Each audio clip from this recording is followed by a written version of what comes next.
পশ্চিমা চাপের জবাব দিল তেহরান। এখন আরো স্বাধীন, আরো শক্তিশালী ইরান। বিশ্বজুড়ে উত্তেজনার মধ্যে এক ঐতিহাসিক মোড়। ইরান এখন সম্পূর্ণ স্বাধীনভাবে চালাতে পারবে তার পারমাণবিক কর্মসূচি। জাতিসংঘ নিরাপত্তা পরিষদের 10 বছর মেয়াদী 2231 নম্বর প্রস্তাবের মেয়াদ শেষ হওয়ায় কার্যত শেষ হয়েছে পশ্চিমা নিয়ন্ত্রণের অধ্যায়। এর মানে দাঁড়ায় এখন আর ইরানের ইউরেনিয়াম সমৃদ্ধকরণে কোনো সীমা থাকছে না, কোনো নিষেধাজ্ঞা নেই সেন্ট্রিফিউজের সংখ্যায়, নেই আন্তর্জাতিক পরমাণু সংস্থার বাধ্যতামূলক পরিদর্শনও। তেহরান চাইলে তার কর্মসূচি এগিয়ে নিতে পারবে নিজের মতো করে, আর এই সিদ্ধান্ত বিশ্ব জুড়ে কূটনৈতিক অস্থিরতা বাড়িয়েছে। পশ্চিমা উদ্বেগ কিন্তু তেহরানের দৃঢ়তা। ইরান বারবার বলেছে তাদের পারমাণবিক কর্মসূচি শান্তিপূর্ণ উদ্দেশ্যে, বিদ্যুৎ উৎপাদন ও চিকিৎসা গবেষণার জন্য। কিন্তু ওয়াশিংটন ও ইউরোপ বিশ্বাস করতে নারাজ। তারা আশঙ্কা করছে ইরান এখন পরমাণু অস্ত্র তৈরির দোরগোড়ায় পৌঁছে গেছে। তবে পশ্চিমা হুমকি বা নিষেধাজ্ঞায় নতি স্বীকারের মানুষ নন ইরানের সর্বোচ্চ নেতা আয়াতুল্লাহ আলী খামেনি। তিনি দৃঢ় কণ্ঠে ঘোষণা দিয়েছেন, আমাদের বিজ্ঞান, আমাদের সার্বভৌমত্ব কারো অনুমতিতে নির্ভর করবে না।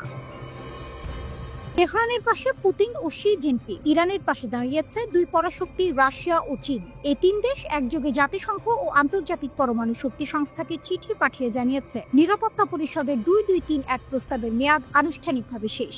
ইরানের উপপররাষ্ট্রমন্ত্রী জানান, রাশিয়া ও চীনের রাষ্ট্রদূতদের সঙ্গে যৌথভাবে এই চিঠি পাঠানো হয়েছে জাতিসংঘ মহাসচিব, নিরাপত্তা পরিষদের সভাপতি ও আন্তর্জাতিক পরমাণু শক্তি সংস্থার মহাপরিচালকের কাছে। চিঠিতে যুক্তরাজ্য, ফ্রান্স ও জার্মানির স্ন্যাপব্যাক প্রক্রিয়া প্রয়োগের প্রচেষ্টাকে অবৈধ ও আইনি ভিত্তিহীন বলে আখ্যা দেওয়া হয়। অর্থাৎ পশ্চিমা দেশগুলো যদি আবার নিষেধাজ্ঞা ফিরিয়ে আনার চেষ্টা করে, তেহরান ও তার মিত্ররা তাতে পাত্তা দেবে না। চুক্তির ইতিহাস ও শেষ অধ্যায়। 2015 সালে ইরান স্বাক্ষর করে ঐতিহাসিক joint comprehensive plan of action JCPOA, যা ছিল 6 দেশের সঙ্গে পারমাণবিক সমঝোতা। যুক্তরাষ্ট্র, যুক্তরাজ্য, ফ্রান্স, রাশিয়া, চীন ও জার্মানি এই চুক্তির অংশ ছিল। চুক্তি অনুযায়ী ইরানকে ইউরেনিয়াম সমৃদ্ধকরণে সীমা মানতে হতো এবং আন্তর্জাতিক পরমাণু সংস্থাকে পরিদর্শনের সুযোগ দিতে হতো। কিন্তু 2018 সালে যুক্তরাষ্ট্রের প্রেসিডেন্ট ডোনাল্ড ট্রাম্প একতরফাভাবে চুক্তি থেকে বের হয়ে যান। এরপর থেকেই ইরান ধীরে ধীরে সেই সীমা ভেঙে ফেলে। আর এখন চুক্তির মেয়াদ শেষ হওয়ায় তেহরান আর কোনো আন্তর্জাতিক শর্ত মানতে বাধ্য নয়। বিশ্বে এক নতুন ভারসাম্য। রাশিয়া ও চীনের সমর্থন পেয়ে ইরান এখন আরো আত্মবিশ্বাসী। পশ্চিমা নিষেধাজ্ঞা ঘিরে উদ্বেগ থাকলেও তেহরান তার পরমাণু কর্মসূচিকে জাতীয় গর্ব হিসেবে দেখছে। বিশ্লেষকদের মতে এই মুহূর্তে ইরান শুধু মধ্যপ্রাচ্যের নয়, পুরো এশিয়ার ভূ রাজনীতিতে এক নতুন শক্তির কেন্দ্রবিন্দুতে পরিণত হয়েছে। এমন এক সময় যখন গাজা ও ইউক্রেনের যুদ্ধ নিয়ে বিশ্ব উত্তপ্ত, ইরান শান্তভাবে চালিয়ে যাচ্ছে নিজের বিজ্ঞান, নিজের ল্যাবরেটরি, নিজের ভবিষ্যৎ। বিশ্ব হয়তো এখন ভাবছে ইরান কি পরমাণু অস্ত্রের দিকে যাচ্ছে, কিন্তু তেহরানের বার্তা স্পষ্ট। আমাদের আকাশে যে ইউরেনিয়াম ঝলকানি তা কোনো যুদ্ধের নয়, তা আমাদের স্বাধীনতার আলো। পশ্চিমারা হয়তো শঙ্কিত, কিন্তু ইরান জানে আজ থেকে তার পথ আর কেউ রোধ করতে পারবে না।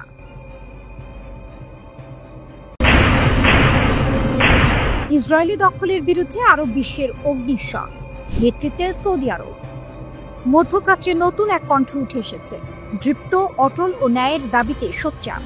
ইসরায়েলি দখলদারিত্বের বিরুদ্ধে আরব ক্রোধের নেতৃত্ব এখন সৌদি আরবের হাতে।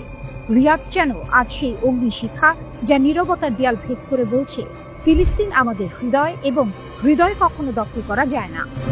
সৌদি আরবের ভূমিকা একটি দ্বিমুখী তলোয়ারের মতো। একদিকে তারা ফিলিস্তিনিদের প্রতি সমর্থন জানিয়ে আরব বিশ্বের নেতৃত্ব ফিরে পাচ্ছে, অন্যদিকে ইসরায়েলকে অর্থনৈতিক ও কূটনৈতিক ফাঁদে ফেলার ক্ষমতাও রাখছে। MBS এর এই সাহসী পদক্ষেপ কেবল ইসরায়েলকে নয়, তার মিত্রদেরও এক কঠিন সংকটের মুখে ফেলে দিল। সৌদি যুবরাজ মোহাম্মদ বিন সালমান MBS নিজেই সামনে এসেছেন। ইসরায়েলি নেসেট যখন দখলকৃত পশ্চিম তীরকে নিজেদের সঙ্গে সংযুক্ত করার দুটি বিল পাশ করল, তখন রিয়াদ গর্জে উঠল।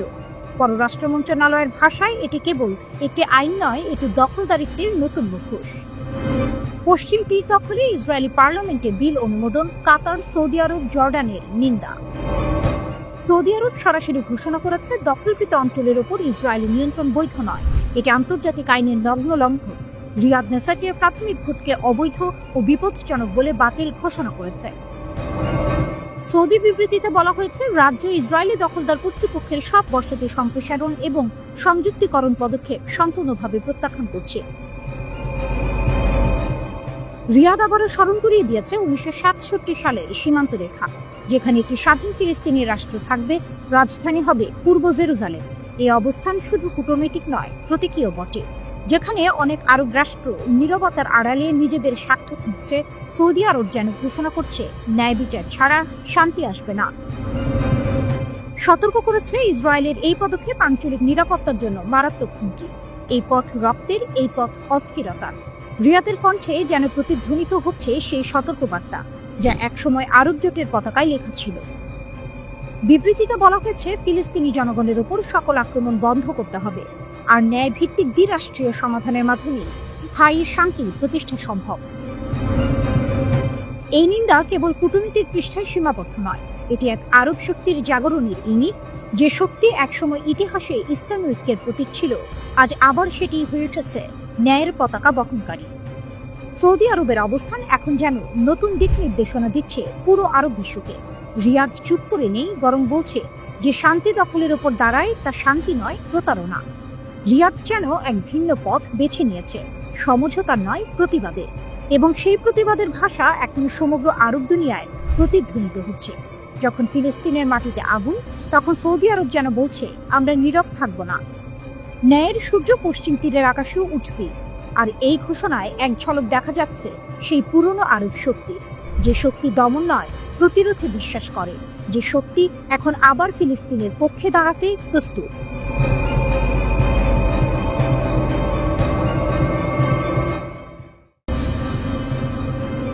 ইরানের আকাশ।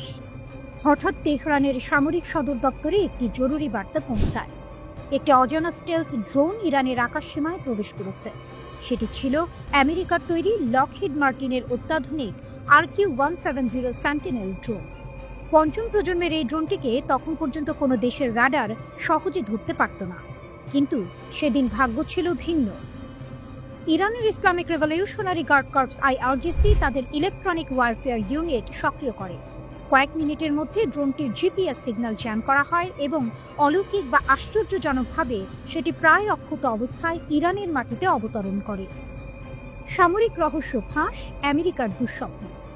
2011 সালের এই ঘটনা দ্রুতই বিশ্বজুড়ে এক বিরাট ভূ রাজনৈতিক বিষয়ে পরিণত হয়। যুক্তরাষ্ট্রের সামরিক বিশেষজ্ঞরা তখন মন্তব্য করেছিলেন, RQ-170 সেন্টিনেল একটি চলমান প্রযুক্তিগত ল্যাবরেটরি। এটি ইরানের হাতে পড়া মানে যুক্তরাষ্ট্রের সামরিক রহস্য ফাঁস হয়ে যাওয়া। ওয়াশিংটন পোস্টে লিখেছিল, ড্রোনটি হারানো কেবল একটি যন্ত্র হারানো নয়, বরং এটি যুক্তরাষ্ট্রের গোপন সামরিক সফটওয়্যারের এক অনবদ্য ক্ষতি। প্রায় 2000 কিলোমিটার রেঞ্জের এই ড্রোনটি তখন ওসামা বিন লাদেনকে খুঁজে বের করার অভিযানেও গুরুত্বপূর্ণ ভূমিকা নিয়েছিল। কিন্তু সেই প্রযুক্তি রাতারাতি পরিণত হলো আমেরিকার জন্য সবচেয়ে বড় দুঃস্বপ্নে। রিভার্স ইঞ্জিনিয়ারিং এ জন্ম নিল শাহিদ ড্রোন। ইরানের হাতে ধরা পড়ার পর শুরু হয় এক নতুন অধ্যায়, রিভার্স ইঞ্জিনিয়ারিং। ইরানের প্রকৌশলীরা মাত্র 18 মাসে ড্রোনটির মূল কাঠামো পুনর্নির্মাণ করতে সক্ষম হন। এর ফলস্বরূপ জন্ম নেয় ইরানের নিজস্ব শাহিদ 191 এবং শাহিদ 197 সিরিজের ড্রোন। ইসরায়েলি সংবাদ মাধ্যম বিশ্লেষণ করে বলেছে, ইরান শুধু কপি করেনি, বরং প্রযুক্তিটিকে নতুন স্তরে উন্নীত করেছে। শাহিদ এখন শুধু নজরদারি ড্রোন নয়, এটি এখন আক্রমণাত্মক অস্ত্র। ড্রোনটির প্যালোড 500 কেজি থেকে বাড়িয়ে 100 কেজি ধরা হয়েছে এবং এতে যুক্ত করা হয়েছে 3টি ইয়ার্ড টু গ্রাউন্ড মিসাইল। এই মডেলের সবচেয়ে বড় বৈশিষ্ট্য হলো এর উন্নত ইলেকট্রনিক জ্যামিং প্রযুক্তি। ইরান দাবি করেছে, এই ড্রোন শত্রু রাডারকে ধোঁকা দিতে সক্ষম এবং প্রয়োজন হলে ভুল সংকেত পাঠিয়ে প্রতিপক্ষের প্রতিরক্ষা ভেঙে দিতে পারে। ডিফেন্স পোস্ট লিখেছে, RQ-170 ছিল যুক্তরাষ্ট্রের গর্ব, কিন্তু প্রযুক্তির পুনর্জন্ম এখন তেহরানের হাতে। ইসরায়েলের সবচেয়ে বড় ভয় এখন এই শাহিদ ড্রোন। বিশ্লেষকরা বলছেন, যদি ইরান একই যোগে শাহিদ ড্রোন দিয়ে প্রথম আঘাত হানে, তবে ইসরায়েলের আকাশ প্রতিরক্ষা ব্যবস্থা আয়রন ডোম বা ডেভিড স্লিং সিস্টেম অন্তত 60 থেকে 70% অচল হয়ে পড়তে পারে। কারণ স্টেলথ প্রযুক্তির এই ড্রোনগুলো শনাক্ত করা তাদের পক্ষে সবসময় সম্ভব নয়। প্রতিরক্ষা ব্যবস্থা ভেঙে পড়লে ইরানের অন্যান্য সাধারণ ড্রোন ও ক্ষেপণাস্ত্র সহজেই ইসরায়েলি শহরগুলোতে আঘাত হানতে পারবে। ইরানের এই প্রযুক্তিগত উদ্ভাবন তাকে শুধু আত্মনির্ভরশীল সামরিক শক্তিতে পরিণত করেনি, বরং আন্তর্জাতিক অস্ত্র বাজারেও জায়গা করে নিয়েছে। আজ রাশিয়াও ইরান থেকে ড্রোন কিনেছে। প্রশ্ন হচ্ছে, এই পরিস্থিতি ঠেকাতে যুক্তরাষ্ট্র ও ইসরায়েল কি করবে? বিশেষজ্ঞরা মনে করছেন, ইরানের সক্ষমতা যত বাড়ছে, যুদ্ধের ঝুঁকি ততই বাড়ছে। তেহরানের সামরিক ঘাঁটিতে এখন সারি সারি দাঁড়িয়ে আছে শাহেদ ড্রোন। প্রশ্ন হলো, কখন সেই মুহূর্ত আসবে যখন ইরানের আকাশ থেকে একদল স্টেলথ ড্রোন একসাথে উড়ে গিয়ে ইতিহাস বদলে দেবে?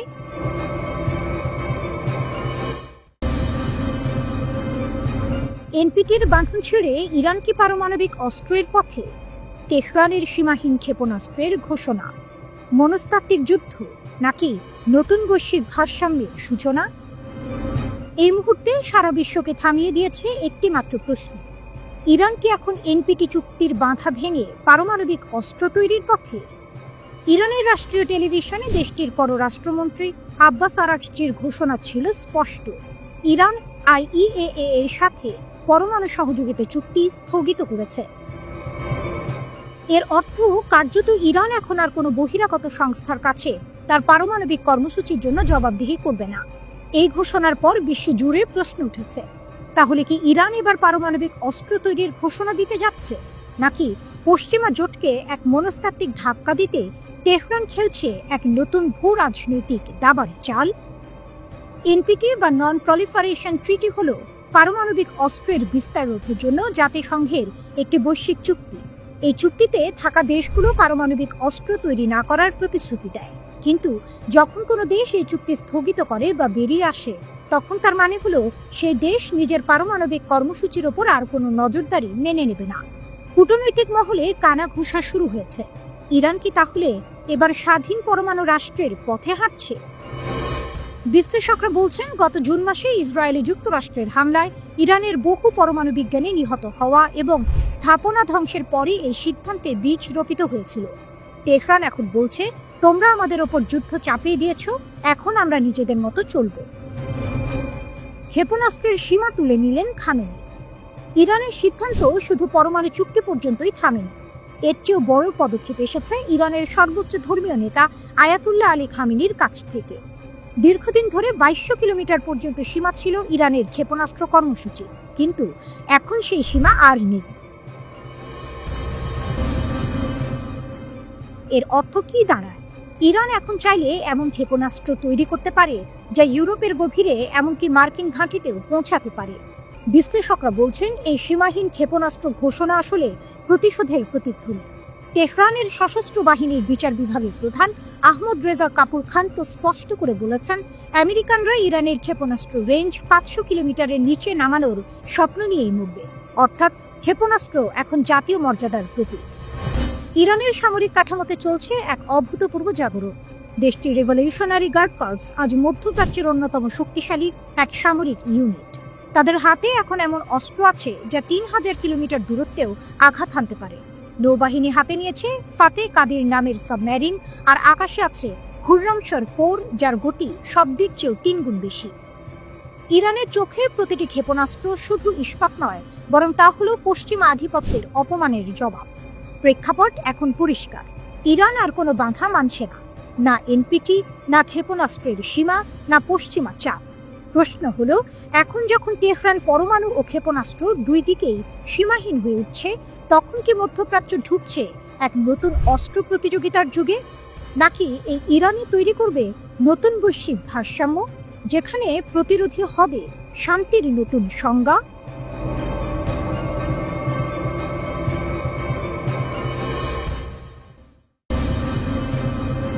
ইসরায়েল ইরানের সঙ্গে নতুন যুদ্ধ চায় না, রাশিয়ার মাধ্যমে এসেছে নেতানিয়াহুর বার্তা। এক নাটকীয় কূটনৈতিক ঘটনার মধ্যে ইরানের জ্যেষ্ঠ কূটনৈতিক আব্বাস আরাগচি জানিয়েছেন, রাশিয়ার মাধ্যমে তেহরান একটি গুরুত্বপূর্ণ বার্তা পেয়েছে।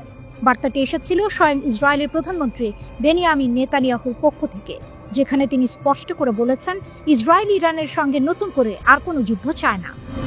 এই তথ্য প্রকাশ করেছেন আরাগচি নিজেই ইরানের সরকারি সংবাদ মাধ্যমে এক সাক্ষাৎকারে। তিনি বলেন, আমরা বর্তমানে প্রমাণ ও নথি সংগ্রহ করছি। এই অনুরোধটি মূলত মার্কিন যুক্তরাষ্ট্রের পক্ষ থেকে এসেছিল। মিস্টার উইটকফ নামের এক মার্কিন প্রতিনিধি জানিয়েছিলেন, তিনি ইরানের সঙ্গে সরাসরি আলোচনায় বসতে প্রস্তুত। কিন্তু ইরান স্পষ্ট শর্ত দিয়েছে। আরাগচির ভাষায়, আমরা অতীতের মতোই চাই আলোচনায় 3টি ইউরোপীয় দেশও অংশ নিক। পাশাপাশি প্রযুক্তিগত বিষয় নিয়ে আলোচনা করতে মিস্টার ইয়োস্কিকেও টেবিলে থাকতে হবে। তেহরান জানিয়েছে তারা আলোচনায় আগ্রহী, কিন্তু তাদের সার্বভৌম মর্যাদার প্রশ্নে কোনো ছাড় দেবে না।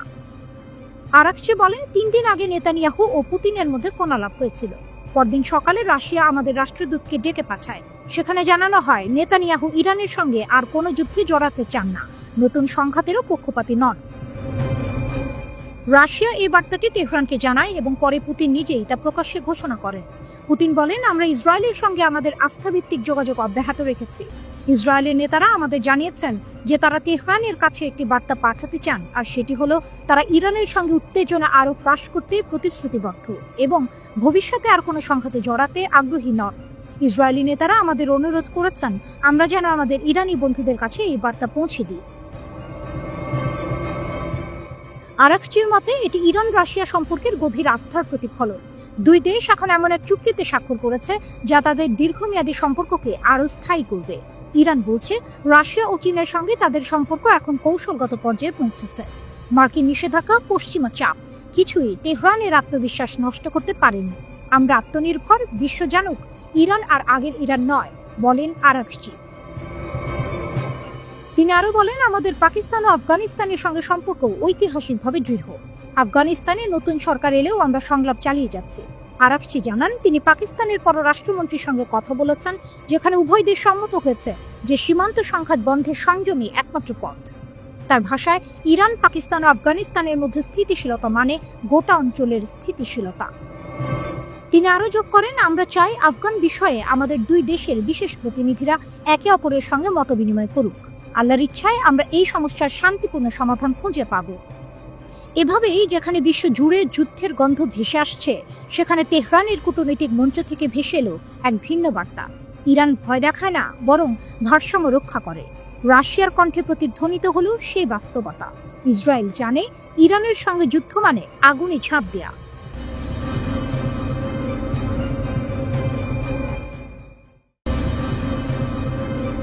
গোপন যুদ্ধের উন্মোচন। তেল আবিবের নিচে ইরানের লক্ষ্যভেদ। 13 জুনের রাত আকাশে ভেসে ওঠে একের পর এক আগুনের রেখা।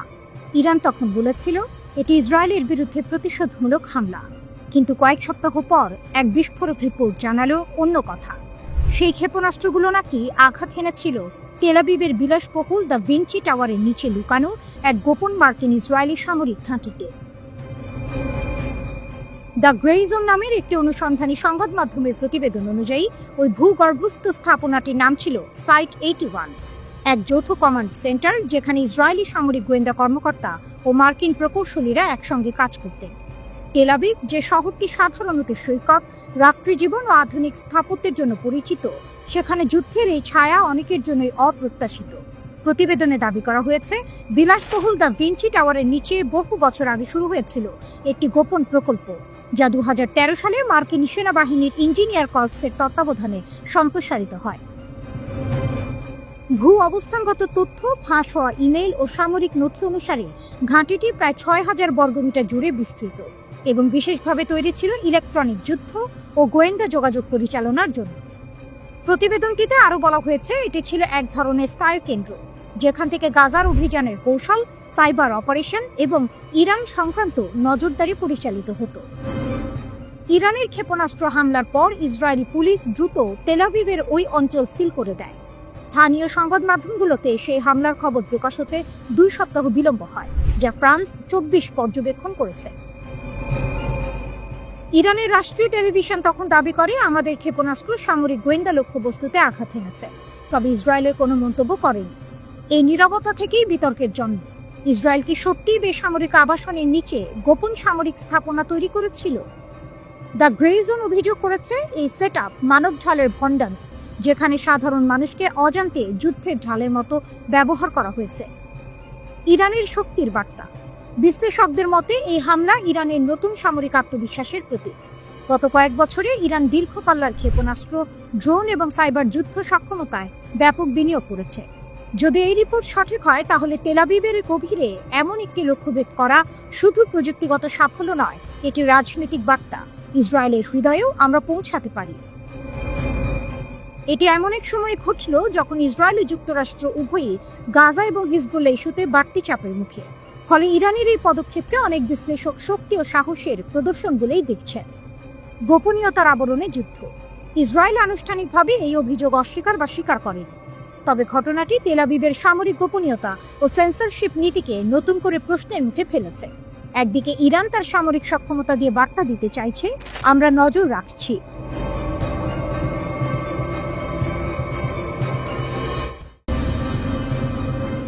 হামাসের পর নতুন হুমকি। ইরান সমর্থিত হুথিদের সতর্কবার্তা ইসরায়েলকে। গাজার যুদ্ধবিরতির পর মধ্যপ্রাচ্যে যেন সাময়িক শান্তির নিঃশ্বাস, কিন্তু সেই নীরবতার ভেতরেই নতুন এক বার্তা আসছে ইয়েমেন থেকে। হুথি বিদ্রোহীদের হুঁশিয়ারি। তারা বলছে, যুদ্ধবিরতি শেষ নয়, এটি নজরদারির শুরু। এই সতর্কবার্তা এমন এক সময় এসেছে যখন ইসরায়েল ও হামাসের মধ্যে মার্কিন সমর্থিত শান্তি চুক্তি কার্যকর হয়েছে এবং যুক্তরাষ্ট্র সহ কয়েকটি আরব দেশ গাজায় স্থিতিশীলতার পথে এগোচ্ছে। কিন্তু ইয়েমেনের রাজধানী সানায় এক অনুষ্ঠানে হুথি সুপ্রিম কাউন্সিলের প্রধান মাহদি আল মাশাত জানিয়ে দেন, তাদের নজর এখন সরাসরি ইসরায়েলের দিকে। আমরা যুদ্ধবিরতির বাস্তবায়ন নজরে রাখব। আল মাশাত বলেন, ইয়েমেন যুদ্ধবিরতি চুক্তির বাস্তবায়ন ও গাজায় সাহায্যের প্রবেশ নিবিড়ভাবে পর্যবেক্ষণ করবে। কোনো অগ্রগতি বা পরিবর্তন ঘটলে আমরা দ্রুত প্রতিক্রিয়া জানাতে প্রস্তুত। তিনি আরও যোগ করেন, আমরা আমাদের সামরিক সক্ষমতা বাড়াচ্ছি যাতে শত্রুর আধুনিক প্রযুক্তির মোকাবিলা করা যায়। আমাদের লক্ষ্য হলো প্রতিরোধ তৈরি করা এবং দেশের সার্বভৌমত্ব রক্ষা করা। এই বার্তাকে ইসরায়েল বিরোধী জোটের নতুন ইঙ্গিত হিসেবে দেখছেন মধ্যপ্রাচ্য বিশেষজ্ঞরা। হামাসের সাথে যুদ্ধবিরতির পর অনেকে ভেবেছিলেন মধ্যপ্রাচ্যে উত্তেজনা কিছুটা কমবে, কিন্তু হুথিদের এই হুমকি নতুন এক সম্ভাব্য ফ্রন্টের ইঙ্গিত দিচ্ছে। হুথিরা ইরান সমর্থিত শিয়া বিদ্রোহী গোষ্ঠী, যারা গত কয়েক বছর ধরে ইয়েমেনে সৌদি সমর্থিত জোটের বিরুদ্ধে যুদ্ধ করছে। গাজার যুদ্ধ চলাকালীন তারা একাধিকবার লোহিত সাগর ও এডেন উপসাগর এলাকায় ইসরায়েলি জাহাজ লক্ষ্য করে ড্রোন ও ক্ষেপণাস্ত্র হামলার চেষ্টা করেছিল। বিশ্লেষকদের মতে এখন তারা কূটনৈতিক ভাষায় আবারও ইসরায়েলকে হুঁশিয়ারি দিচ্ছে, এইবার ইসলামিক ঐক্যের নামে। গাজায় শান্তি, কিন্তু ছায়াযুদ্ধ চলছে। যুক্তরাষ্ট্রের উদ্যোগে ডোনাল্ড ট্রাম্পের মধ্যস্থতায় গাজা যুদ্ধবিরতির প্রথম ধাপ কার্যকর হয়েছে। 10 অক্টোবর থেকে কার্যকর হওয়া এই চুক্তিতে ইসরায়েলি সেনারা গাজা উপত্যকা থেকে পর্যায়ক্রমে সরে দাঁড়াচ্ছে।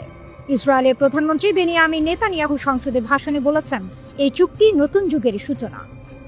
তবে তার বক্তৃতার মধ্যে ইয়েমেন থেকে আসা হুথিদের সতর্কবার্তা সেই আশাকে ম্লান করে দিয়েছে। একই সময়ে মিশরের শার্ম আল শেখে অনুষ্ঠিত বৈশ্বিক সম্মেলনে ট্রাম্প, তুরস্কের প্রেসিডেন্ট, মিশরের নেতা এবং কাতারের আমির গাজার ভবিষ্যৎ নিয়ে যৌথভাবে একটি নথিতে স্বাক্ষর করেছেন। সেখানে শান্তি ও অর্থনৈতিক পুনর্গঠনের প্রতিশ্রুতি দেওয়া হয়। কিন্তু ইয়েমেনের হুথিদের মতে এই চুক্তি এখনও ইসরায়েলের সুবিধামূলক এবং মুসলিম বিশ্বের একক অবস্থান তৈরি না হলে স্থায়ী শান্তি সম্ভব নয়। হামাস আপাতত অস্ত্র নামালেও তাদের ছায়া ও সমর্থন এখন হুথিদের ভাষণে প্রতিধ্বনিত হচ্ছে। ইরান যেভাবে হামাস ও হুথি উভয় গোষ্ঠীকেই সমর্থন দিচ্ছে, তাতে মধ্যপ্রাচ্যে নতুন এক শক্তির সমীকরণ তৈরি হচ্ছে। হুথিদের বার্তা স্পষ্ট, গাজা যুদ্ধবিরতি শেষ নয়, এটি কেবল এক বিরতি। আর এই বিরতির মাঝেই ইরান সমর্থিত গোষ্ঠীগুলো তাদের অবস্থান আরও শক্ত করছে।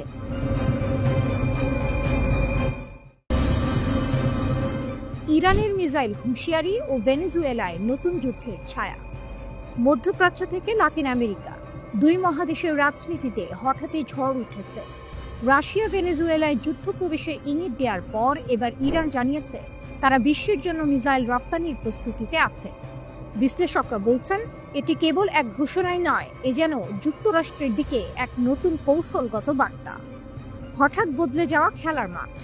ইরানের বিপ্লবী গার্ডের নৌবাহিনীর প্রধান জেনারেল আলী রেজা তানসিরি ঘোষণা দেন, দেশটি এখন সংবেদনশীল সামরিক প্রযুক্তিতে সম্পূর্ণ আত্মনির্ভর এবং আন্তর্জাতিক বাজারে তাদের পণ্য রপ্তানির জন্য প্রস্তুত।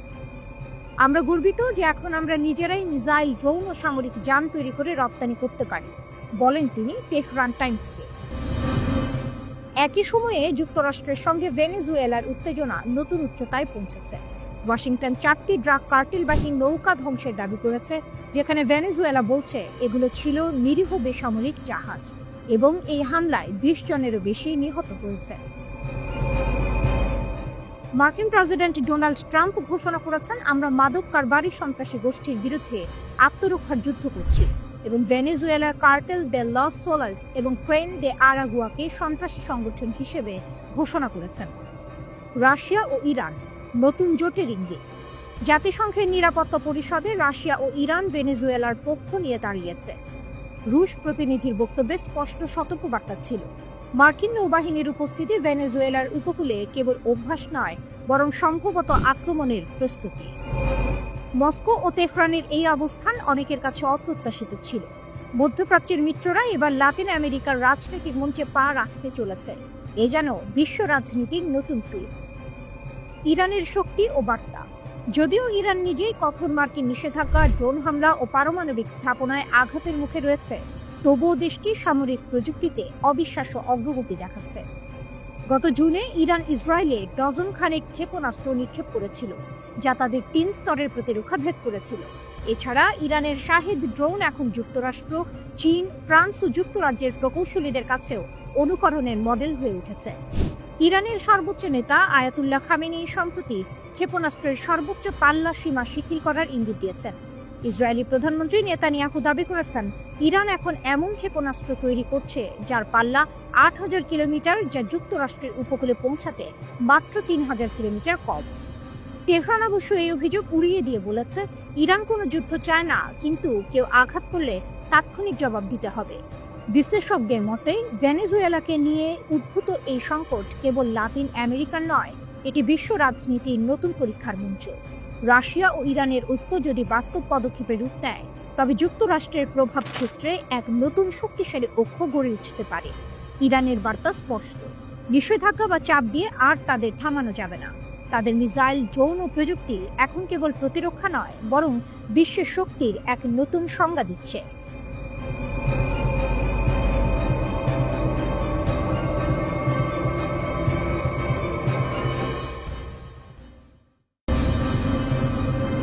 ইরানের সামরিক প্রযুক্তি, মধ্যপ্রাচ্যের শক্তির নতুন মানচিত্র। কে বলেছিল ইরান শুধু ইতিহাসের দেশ? আজকের ইরান হলো প্রযুক্তির দেশ, এক দেশ যাকে থামানো ক্রমেই অসম্ভব হয়ে উঠছে। সামরিক শক্তির নতুন সংজ্ঞা লিখছে তেহরান। আকাশ থেকে সাগর, সাগর থেকে মহাকাশ, প্রতিটি দিকেই ইরান এখন বিশ্ব শক্তিদের চোখে কাঁটা হয়ে উঠেছে। ইরানের সামরিক শক্তির এই উত্থান হঠাৎ নয়। দীর্ঘ নিষেধাজ্ঞা, অর্থনৈতিক অবরোধ এবং আন্তর্জাতিক চাপের মধ্যেও দেশটি নিজস্ব প্রযুক্তিতে গড়ে তুলেছে এমন সব অস্ত্র, যা এখন যুক্তরাষ্ট্র ও ইসরায়েলের ঘুম কেড়ে নিচ্ছে। সবচেয়ে আলোচিত প্রযুক্তি হলো সেজ্জিল ব্যালিস্টিক ক্ষেপণাস্ত্র। এটি 2 ধাপ বিশিষ্ট কঠিন জ্বালানির ক্ষেপণাস্ত্র, যার পাল্লা 2500 কিলোমিটার পর্যন্ত। অর্থাৎ ইরানের সীমান্ত থেকে এটি সহজে পৌঁছে যেতে পারে ইসরায়েল বা সৌদি আরবের সামরিক ঘাঁটিতে। সেজ্জিলের সবচেয়ে বড় শক্তি এর চলমান নকশা, মুহূর্তে স্থান বদলে আঘাত হানতে পারে। এরপর আসে ইরানের স্বপ্নের যুদ্ধ বিমান কাহের F-313। এটি দেশীয়ভাবে তৈরি একক আসনের স্টেলথ জেট। রাডারে ধরা পড়ে না সহজে, নিম্ন উচ্চতায় উঠতে পারে এবং বোমা বা মিসাইল উভয়ই বহন করতে সক্ষম। যদিও পশ্চিমা বিশ্লেষকরা এর বাস্তবতা নিয়ে সন্দেহ প্রকাশ করেছেন, তবুও ইরান বলছে এই বিমান ইতিমধ্যেই উড্ডয়নের জন্য প্রস্তুত।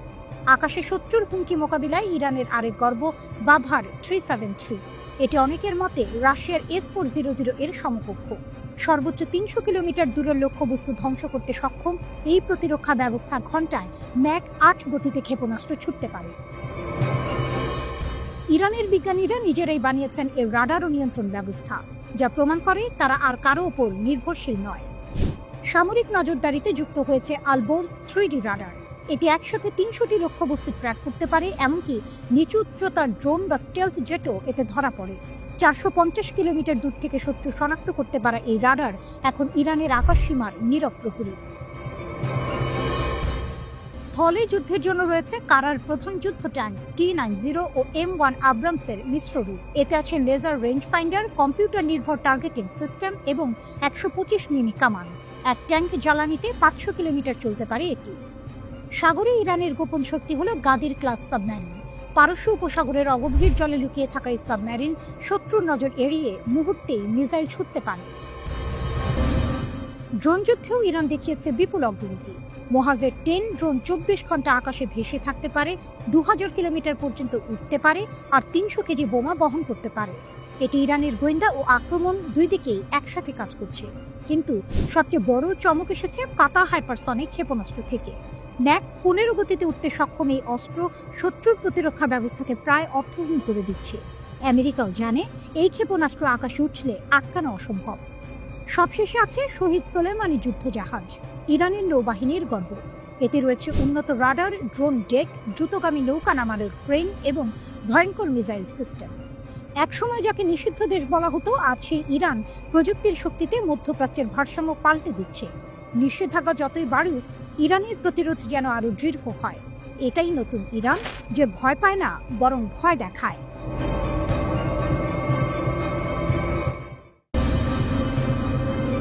গাজায় যুদ্ধবিরতির পরও পুরো অঞ্চল এখনো টগবগ করছে। রক্তাক্ত 2 বছরের যুদ্ধের ধ্বংসস্তূপের ওপর দাঁড়িয়ে নতুন সমীকরণ তৈরি হচ্ছে, আর এর কেন্দ্রবিন্দুতে এখন তুরস্ক। তুরস্কের প্রেসিডেন্ট রিসেপ তাইয়েপ এরদোয়ান গাজায় আন্তর্জাতিক টাস্ক ফোর্স পাঠাতে সবুজ সংকেত দিয়েছেন। প্রতিরক্ষা মন্ত্রণালয়ের সূত্র নিশ্চিত করেছে, তুর্কি সেনারা গাজা মিশনের জন্য পুরোপুরি প্রস্তুত। এএফপির প্রতিবেদনে বলা হয়েছে, যুদ্ধবিরতি বাস্তবায়ন ও শান্তি বজায় রাখতে তুর্কি সেনারা আন্তর্জাতিক টাস্ক ফোর্সে যোগ দেবে। এই নিয়ে আলোচনা করতে ইতিমধ্যেই মিশরের শার্ম আল শেখে পৌঁছেছে তুর্কি সামরিক প্রতিনিধি দল। তুরস্ক এই প্রথম নয়, বহুবার গাজা সংকটে মধ্যস্থতাকারী হিসেবে ভূমিকা নিয়েছে, কিন্তু এবারে বিষয়টা অন্যরকম। যুদ্ধবিরতির পর গাজায় আন্তর্জাতিক টাস্ক ফোর্স গঠন মানে সেখানে এক নতুন ভূ রাজনৈতিক প্রতিযোগিতা শুরু। ইসরায়েল ফিলিস্তিন যুদ্ধবিরতির আলোচনায় ঘনিষ্ঠ ভূমিকা রাখা তুরস্ক এবার শুধু কূটনৈতিকভাবে নয়, সামরিকভাবেও মাঠে নামছে। প্রেসিডেন্ট এরদোয়ান বলেন, তুরস্ক যুদ্ধবিরতি বাস্তবায়ন তদারকি টাস্ক ফোর্সে অংশ নেবে, তবে তিনি বিস্তারিত কিছু জানাননি। একই দিনে পররাষ্ট্রমন্ত্রী হাকান ফিদান জানান, যুক্তরাষ্ট্র, মিশর, তুরস্ক ও কাতার এই 4 দেশ মিলে চুক্তি বাস্তবায়ন পর্যবেক্ষণ করবে। এই জোটই যুদ্ধবিরতির পরে শান্তি ও মানবিক সহায়তা কার্যক্রম সমন্বয় করবে। যুক্তরাষ্ট্র জানিয়েছে, তারা ইসরায়েলে 200 সেনা পাঠাবে, কিন্তু ফিলিস্তিনি ভূখণ্ডে কোনোভাবেই মোতায়েন হবে না। মার্কিন সামরিক বাহিনীর সেন্ট্রাল কমান্ড গাজায় সিভিল মিলিটারি কোঅর্ডিনেশন সেন্টার সিএমসিসি তৈরি করবে, যার কাজ হবে মানবিক সহায়তা ও নিরাপত্তা তদারকি। অন্যদিকে তুরস্কের অবস্থান আরও দৃঢ়। তারা শুধু তদারক নয়, মাঠে সক্রিয় উপস্থিতি চায়। এরদোয়ান বহুবার বলেছেন, গাজায় শান্তি মানে শুধু যুদ্ধ থামানো নয়, ইসরায়েলি আগ্রাসন ঠেকানো। এই অবস্থানই পশ্চিমা জোটের মধ্যে অস্বস্তি তৈরি করেছে। বিশেষ করে যুক্তরাষ্ট্রের সঙ্গে তুরস্কের সম্পর্ক অনেকটা টানা পড়ে নেয়। মিশরে 3 দিন ধরে পর্দার আড়ালে চলা নিবিড় আলোচনার পর মার্কিন প্রেসিডেন্ট ডোনাল্ড ট্রাম্প জানিয়েছেন, ইসরায়েল এবং হামাস তার প্রস্তাবিত 20 দফা শান্তি পরিকল্পনার প্রথম ধাপে সম্মত হয়েছে। চুক্তির প্রথম ধাপ সফলভাবে বাস্তবায়িত হলে পরবর্তী ধাপগুলো নিয়ে আলোচনা শুরু হবে। তবে সেই পথ খুব একটা সহজ হবে না, কারণ সেখানে অনেক বিতর্কিত বিষয় রয়েছে। প্রস্তাবনা অনুযায়ী উভয় পক্ষ রাজি থাকলে যুদ্ধ অবিলম্বে শেষ হয়ে যাবে। গাজাকে সম্পূর্ণ নিরস্ত্রীকরণ করা হবে এবং সেখানকার সব সামরিক ও সন্ত্রাসী অবকাঠামো ধ্বংস করা হবে।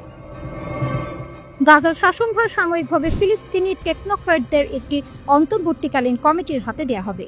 এই কমিটির কার্যক্রম তত্ত্বাবধান করবে একটি শান্তি বোর্ড, যার নেতৃত্বে থাকবেন ডোনাল্ড ট্রাম্প, এবং বোর্ডে আরও থাকবেন সাবেক ব্রিটিশ প্রধানমন্ত্রী টনি ব্লেয়ার। অস্ত্র ছাড়বে হামাস? যুদ্ধবিরতির মাঝেও উত্তাল প্রশ্ন। গাজায় যুদ্ধ থেমেছে, যুক্তরাষ্ট্রের মধ্যস্থতায় যুদ্ধবিরতি চুক্তিও হয়েছে, কিন্তু এখন বড় প্রশ্ন, হামাস কি আসলেই অস্ত্র ছাড়বে? এই প্রশ্নেই আটকে আছে চুক্তির ভবিষ্যৎ। ইসরায়েল চায় হামাস পুরোপুরি অস্ত্র জমা দিক, গাজার নিয়ন্ত্রণ ছেড়ে দিক, এমনকি সংগঠন হিসেবেও ভেঙে পড়ুক, কিন্তু বাস্তবতা বলছে ভিন্ন কথা। হামাস প্রকাশ্যে অস্ত্র সমর্পণের যে কোনো দাবি সরাসরি প্রত্যাখ্যান করেছে। তবে কিছু বিশেষজ্ঞ বলছেন, হামাস গোপনে আলোচনায় কিছু ছাড় দেওয়ার ইঙ্গিত দিয়েছে। ইউরোপীয় কাউন্সিল অন ফরেন রিলেশনসের গবেষক হিউ লোভ্যাটের ভাষায়, অস্ত্র ছাড়ার বিষয়ে হামাসের অবস্থান এখন সবচেয়ে বেশি বদলেছে। তিনি আরও জানান, হামাস কিছু আক্রমণাত্মক অস্ত্র, বিশেষ করে দীর্ঘ পাল্লার ক্ষেপণাস্ত্র সমর্পণে আগ্রহ দেখিয়েছে। তবে হালকা অস্ত্র, সুড়ঙ্গ ব্যবস্থার মানচিত্র কিংবা প্রতিরোধমূলক ক্ষমতা তারা ছাড়বে না বলেই মনে করা হচ্ছে। হামাস অস্ত্র ছাড়বে, কিন্তু শর্ত সাপেক্ষে। ইন্টারন্যাশনাল ক্রাইসিস গ্রুপের গবেষক আজমি কেশাউই মনে করেন, হামাস তখনই অস্ত্র ছাড়বে যখন ইসরায়েলি দখল শেষ হবে এবং একটি গ্রহণযোগ্য ফিলিস্তিনি নেতৃত্ব গাজার দায়িত্ব নেবে। কেশাউই বলেন, হামাস তাদের অস্ত্র শুধু তখনই দেবে যখন এগুলোর আর দরকার থাকবে না, অর্থাৎ প্রতিরোধের পথ পুরোপুরি বন্ধ হলে তবেই নিরস্ত্রীকরণ সম্ভব। এটাই হামাসের মূল বার্তা। গাজার মাটিতে এখন শুধু হামাস নয়, আরও সশস্ত্র গোষ্ঠী রয়েছে, পিআইজে, পিইএলপি, আল আকসা ব্রিগেড সহ অনেকেই।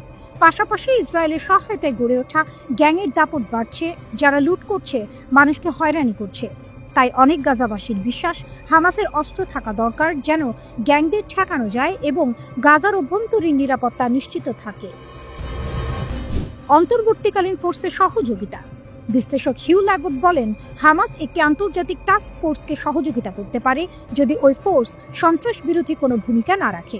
অর্থাৎ ফোর্সটি নিরস্ত্রীকরণ পর্যবেক্ষণ করবে, কিন্তু হামাসকে দমন করবে না, এমন নিশ্চয়তা চাইছে হামাস। হামাস শুধু দল নয়, একটি ধারণা। যুদ্ধ 2 বছর পেরিয়েছে, হামাসের বহু নেতা নিহত বা গ্রেপ্তার, কিন্তু তবু দলটি ভেঙে পড়েনি। কারণ হামাস শুধু একটি সংগঠন নয়, এটি একটি প্রতিরোধের প্রতীক। অনেক তরুণ আজও তাদের শহীদের প্রতিশোধ নেয়ার শপথে দলমত নির্বিশেষে ছুটছে হামাসের দিকে। শেষ কথা, অস্ত্র নামলে কি শান্তি আসবে? এই প্রশ্নে আজও দ্বিধায় বিশ্ব। ইসরায়েল চাইছে শান্তির আগে হোক নিরস্ত্রীকরণ, আর হামাস বলছে শান্তি এলেই অস্ত্র নামবে। যুদ্ধ থেমেছে ঠিকই, কিন্তু শান্তির পথ এখনো কাঁটাময়। হামাসের হাতে অস্ত্র যতদিন, ততদিন ইসরায়েল শান্তির দাবি মানতে নারাজ। আবার অস্ত্র ছাড়া হামাস মানেই গাজার নিরাপত্তার ফাঁকা মাঠ। এটাই গাজা সংকটের সবচেয়ে বড় টুইস্ট। অস্ত্র নামবে আগে না দখল উঠবে? প্রশ্নটাই এখন গাজার ভবিষ্যৎ।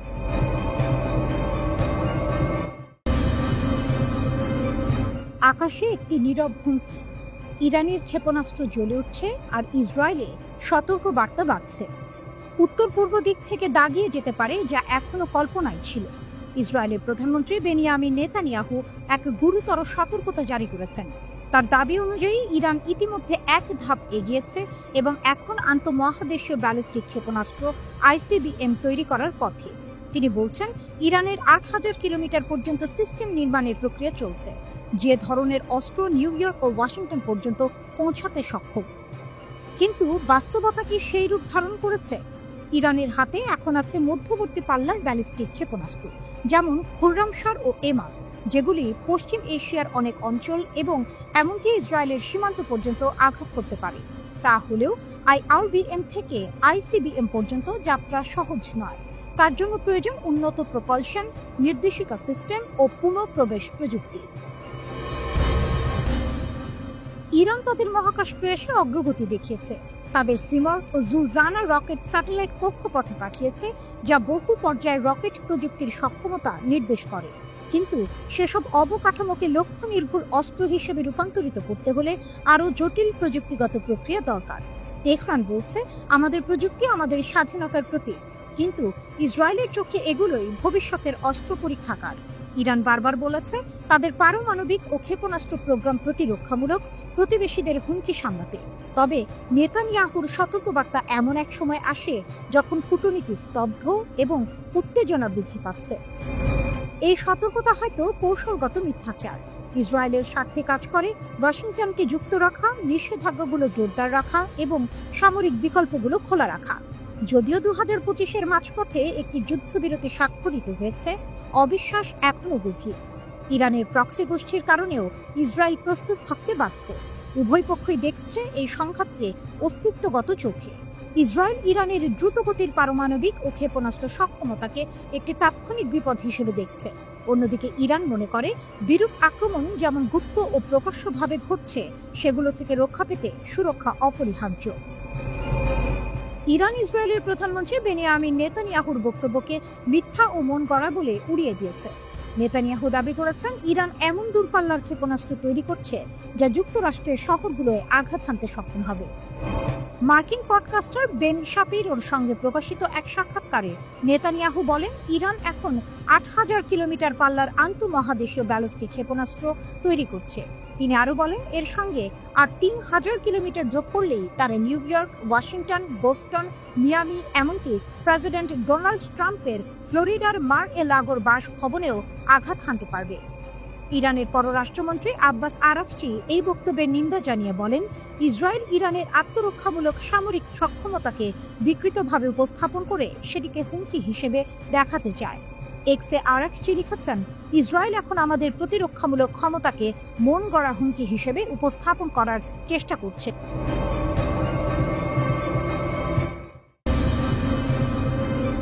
রাতের আকাশে রক্তিম আলো, গর্জে উঠল যুদ্ধযন্ত্র।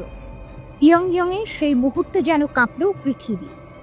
উত্তর কোরিয়া প্রদর্শন করল তাদের ইতিহাসের সবচেয়ে শক্তিশালী পারমাণবিক ক্ষেপণাস্ত্র। পিয়ংইয়ংয়ের কিম ইল সুং স্কোয়ারে আয়োজিত এক বিশাল সামরিক কুচকাওয়াজে উত্তর কোরিয়া উন্মোচন করেছে তাদের নতুন আন্তঃমহাদেশীয় ব্যালিস্টিক ক্ষেপণাস্ত্র ওয়াসং-20। রাষ্ট্রীয় সংবাদ মাধ্যম KCNA জানায়, এই ক্ষেপণাস্ত্রই এখন দেশটির সবচেয়ে শক্তিশালী পারমাণবিক কৌশলগত অস্ত্র ব্যবস্থা। বিশ্বের জন্য সতর্কবার্তা। ওয়ার্কার্স পার্টির ৮০তম প্রতিষ্ঠাবার্ষিকী উপলক্ষে আয়োজিত এই প্রদর্শনী কেবল উৎসব নয়, এ যেন বিশ্বকে উদ্দেশ্য করে এক স্পষ্ট বার্তা। অনুষ্ঠানে উপস্থিত ছিলেন চীনের প্রধানমন্ত্রী লি কিয়াং, রাশিয়ার সাবেক প্রেসিডেন্ট দিমিত্রি মেদভেদেভ এবং ভিয়েতনামের কমিউনিস্ট পার্টির প্রধান তো লাম।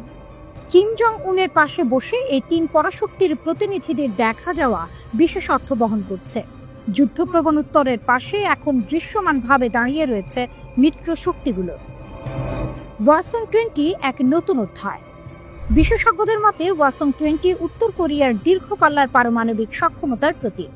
যুক্তরাষ্ট্র ভিত্তিক গবেষক অঙ্কিত পান্ডা বলেন, এই সিস্টেমটি সম্ভবত একাধিক ওয়ারহেড বহনের জন্য নকশা করা হয়েছে, যা মার্কিন ক্ষেপণাস্ত্র প্রতিরক্ষা ব্যবস্থার জন্য মারাত্মক চ্যালেঞ্জ। এটি কেবল শক্তির প্রদর্শন নয়, বরং এক ধরনের প্রতিরোধের ঘোষণা, ওয়াশিংটনের দিকে ছোড়া এক নীরব হুমকি। কারণ ওয়াসং সিরিজের ক্ষেপণাস্ত্রগুলোকে এমনভাবে তৈরি করা হয়েছে যা তাত্ত্বিকভাবে যুক্তরাষ্ট্রের মূল ভূখণ্ডেও আঘাত হানতে সক্ষম। রাশিয়ার সঙ্গে ঘনিষ্ঠতা। কিম জং উন সাম্প্রতিক মাসগুলোতে প্রকাশ্যে রাশিয়াকে সমর্থন জানিয়ে আসছেন। ইউক্রেন যুদ্ধে মস্কোর পক্ষে কণ্ঠ তুলেছেন তিনি। এমনকি উত্তর কোরিয়া থেকে হাজার হাজার সৈন্য রুশ বাহিনীতে যোগ দেওয়ার খবরও সামনে এসেছে। এর বিনিময়ে কিম পেয়েছেন রাশিয়ার রাজনৈতিক ও সামরিক সমর্থন, এক সম্পর্ক যা পশ্চিমা বিশ্বের কাছে ক্রমেই উদ্বেগের কারণ হয়ে উঠছে। উৎসব নাকি বার্তা? প্রদর্শনীতে দেখা গেছে হাজার হাজার মানুষ রঙিন পোশাকে জাতীয় পতাকা উড়িয়ে রাজধানীর রাস্তায় উল্লাস করছে। তবে এই উল্লাসের ভেতরেই লুকিয়েছিল হুঁশিয়ারির সুর। কিমের বক্তব্যে ছিল সেই বার্তা, আমাদের সেনাবাহিনী এমন অজেয় শক্তিতে পরিণত হবে যা সমস্ত হুমকি ধ্বংস করবে।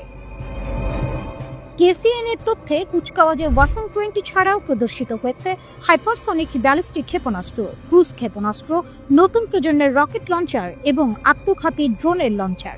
এসব অস্ত্র একত্রে তুলে ধরেছে উত্তর কোরিয়ার সামরিক বহুমাত্রিক শক্তি, আকাশে, স্থলে এবং গভীর সমুদ্রে আঘাত হানার সামর্থ্য। একসময় আন্তর্জাতিক নিষেধাজ্ঞায় নিঃসঙ্গ এই দেশটি আজ যেন নতুন এক পর্বে পা দিয়েছে। চীন ও রাশিয়ার প্রতিনিধিদের পাশে বসে কিম জং উন যেন জানিয়ে দিলেন, উত্তর কোরিয়া একা নয়। এই প্রদর্শনী তাই শুধু শক্তি নয়, প্রতীকও। একদিকে এটি কিমের ক্ষমতার প্রদর্শন, অন্যদিকে আন্তর্জাতিক রাজনীতিতে এক নতুন অক্ষের ইঙ্গিত। রাশিয়ার পর এবার ইরানের ঘোষণা। ভেনেজুয়েলার যুদ্ধে যুক্তরাষ্ট্রের বিরুদ্ধে মাঠে নামছে তেহরান। যুক্তরাষ্ট্র যখন রাশিয়ার হুঁশিয়ারিতে কাঁপছে, ঠিক তখনই তেহরান দিল এক নতুন বার্তা, আমরা ভেনেজুয়েলার জনগণ ও সরকারের পাশে আছি, সম্পূর্ণ সমর্থন দিচ্ছি, জানালো ইরান। এটাই সেই মুহূর্ত যখন যুক্তরাষ্ট্র বুঝে গেল তাদের পশ্চিমা শক্তির সামনে আবারও দাঁড়িয়ে গেছে একজোট, যার নাম রাশিয়া ও ইরান। ঘটনা শুরু লাতিন আমেরিকায়।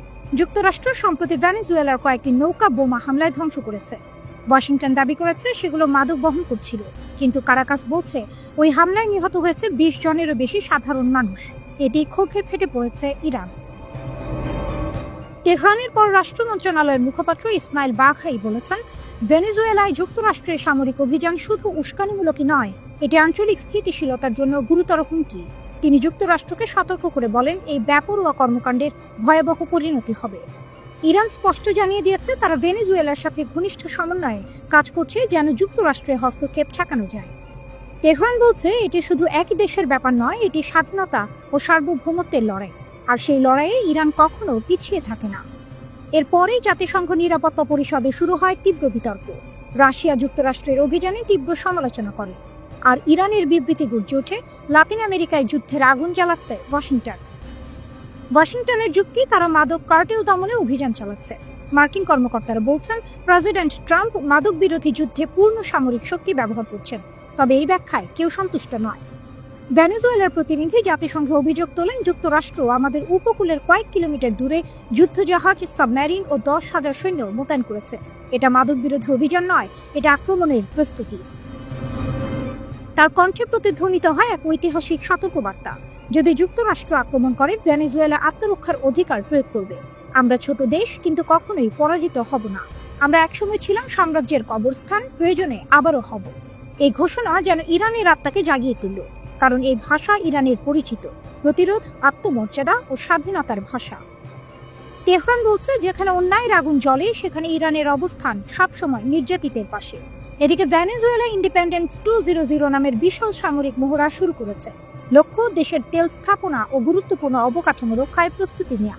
আর সেই মহড়ায় ইরানের সামরিক বিশেষজ্ঞদের উপস্থিতির খবর ছড়িয়ে পড়েছে আন্তর্জাতিক মহলে। ভেনেজুয়েলার ভাইস প্রেসিডেন্ট ডেলসি রদ্রিগেজ অভিযোগ করেছেন, যুক্তরাষ্ট্র দুনিয়ার তেল বাজারে একচেটিয়া আধিপত্য স্থাপন করতে চায়, কিন্তু আমরা তা হতে দেব না। বিশ্লেষকরা বলছেন, রাশিয়া যেমন সামরিক শক্তিতে যুক্তরাষ্ট্রকে ঠেকাচ্ছে, তেমনি ইরান এখন লাতিন আমেরিকায় নতুন ভূমিকায়। একদিকে পারস্য উপসাগর, অন্যদিকে ক্যারিবিয়ান সাগর। উভয় প্রান্তেই এখন তেহরানের ছায়া। দুনিয়া তাকিয়ে আছে। ইরান একাই দাঁড়িয়েছে অদম্য ভঙ্গিতে, যেন ইতিহাসের ভাষায় ঘোষণা দিচ্ছে, যেখানেই সাম্রাজ্যবাদী আগ্রাসন, সেখানেই ইরানের প্রতিরোধ। যুদ্ধবিরতির পর গাজা ছাড়ল হামাস, কিন্তু তাদের ছায়া এখনো পুরো উপত্যকা জুড়ে। মধ্যপ্রাচ্যে এক নাটকীয় মোড়। ইসরায়েলের সঙ্গে যুদ্ধবিরতি কার্যকর হতেই হামাস ঘোষণা দিয়েছে তারা আর গাজার শাসনে থাকবে না। এই সিদ্ধান্ত যেন যুদ্ধোত্তর গাজায় নতুন এক অধ্যায়ের সূচনা। কিন্তু প্রশ্ন এখন একটাই, হামাস কি সত্যিই সরে যাচ্ছে, নাকি এটি এক কৌশলগত নীরবতা? এএফপি জানিয়েছে, হামাসের এক শীর্ষ নেতা নিশ্চিত করেছেন গাজার যুদ্ধোত্তর প্রশাসনে তারা অংশ নেবে না। তার ভাষায়, এটি আমাদের জন্য একটি সমাপ্ত অধ্যায়। তবে সেই একই কণ্ঠে উচ্চারিত হয়েছে দৃঢ় বাক্য, হামাস এখনো ফিলিস্তিনের অবিচ্ছেদ্য অংশ।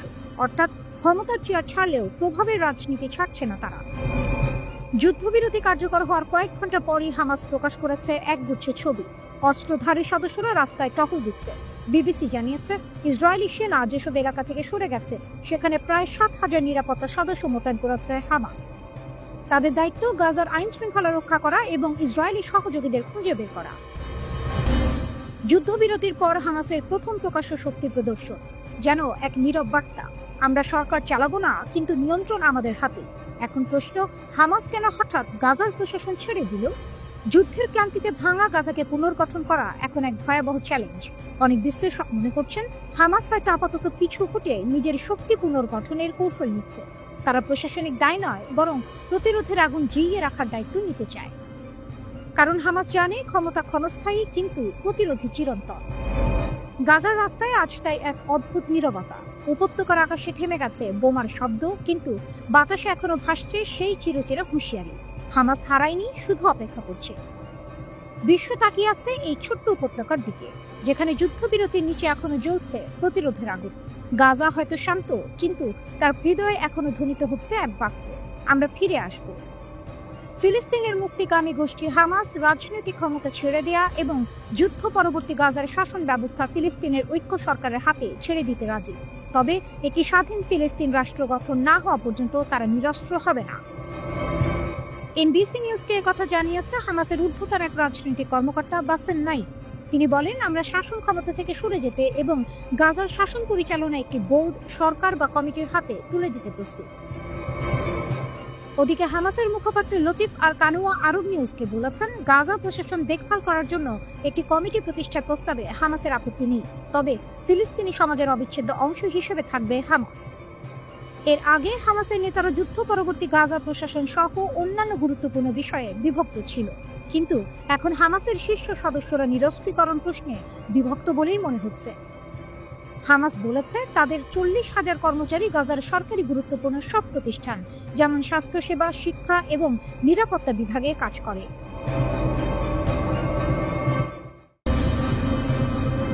ক্ষেপণাস্ত্রের শৃঙ্খল ছিঁড়ে দিলেন খামেনি, কাঁপছে মধ্যপ্রাচ্য। ইসরায়েলি হামলার জবাবে আর সীমা মানবে না ইরান। মধ্যপ্রাচ্যের আকাশে আবারও জ্বলে উঠেছে আগুন।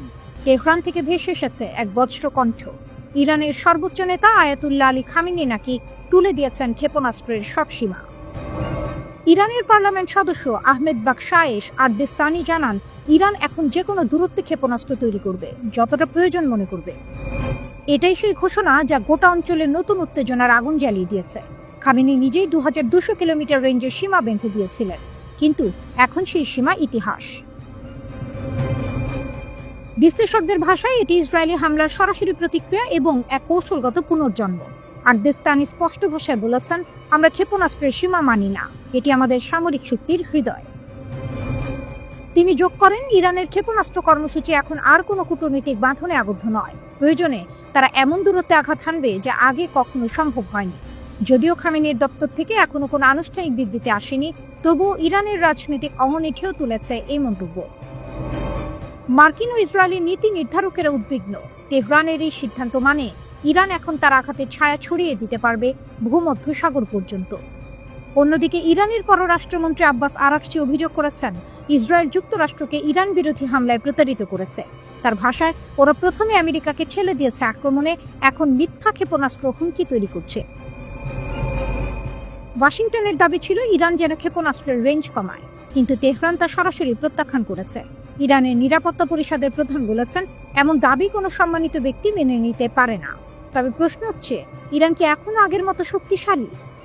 2025 সালের জুনে ইসরায়েলি বিমান হামলায় দেশটির বহু ক্ষেপণাস্ত্র উৎক্ষেপণ কেন্দ্র ধ্বংস হয়েছিল। তখন নিহত হয়েছিলেন বেশ কয়েকজন শীর্ষ IRGC কমান্ডার ও পারমাণবিক বিজ্ঞানী। নাতানজের ইউরেনিয়াম সমৃদ্ধকরণ কেন্দ্র ও কয়েকটি বিমান প্রতিরক্ষা ব্যবস্থা ভয়াবহ ক্ষতিগ্রস্ত হয়েছিল, কিন্তু ইরান থামেনি। দগ্ধ ধ্বংসস্তূপের ভেতর থেকেও তারা উঠে দাঁড়িয়েছে। তেহরান, ইস্পাহান, তাবরিজ ও হামাদানে ক্ষেপণাস্ত্র কারখানাগুলো এখন আবারও ধীরে ধীরে প্রাণ ফিরে পাচ্ছে। অ্যাসোসিয়েটেড প্রেসের স্যাটেলাইট বিশ্লেষণ বলছে, ইরান পুনর্গঠন করছে তার ক্ষেপণাস্ত্র উৎপাদন কেন্দ্রগুলো, যদিও কিছু গুরুত্বপূর্ণ যন্ত্র যেমন প্ল্যানেটারি মিক্সার এখনও অনুপস্থিত। তবুও প্রতিবেদনে বলা হয়েছে, এই যন্ত্র চীন থেকে সংগ্রহের প্রস্তুতি নিচ্ছে ইরান। ওয়াশিংটন ও তেল আবিব যখন ইরানের দুর্বলতা নিয়ে গর্ব করছে, তেহরান তখন নীরবে পুনর্গঠনের পথে হাঁটছে। এক ইরানি সামরিক বিশ্লেষক বলেন, ইসরায়েল ভেবেছিল তারা আমাদের থামিয়েছে, বাস্তবে তারা শুধু আমাদের আরও শক্তিশালী করেছে। এই ঘোষণার মধ্যেই বার্তা স্পষ্ট, ইরান যুদ্ধ চায় না, কিন্তু সীমা মানতেও রাজি নয়। খামেনি হয়তো তার নিজের নিয়ম ভেঙেছেন, কিন্তু সেই ভাঙন থেকেই শুরু হয়েছে নতুন অধ্যায়। এক এমন অধ্যায় যেখানে ইরানের ক্ষেপণাস্ত্র আকাশে শুধু আগুন নয়, প্রতিরোধের প্রতীক।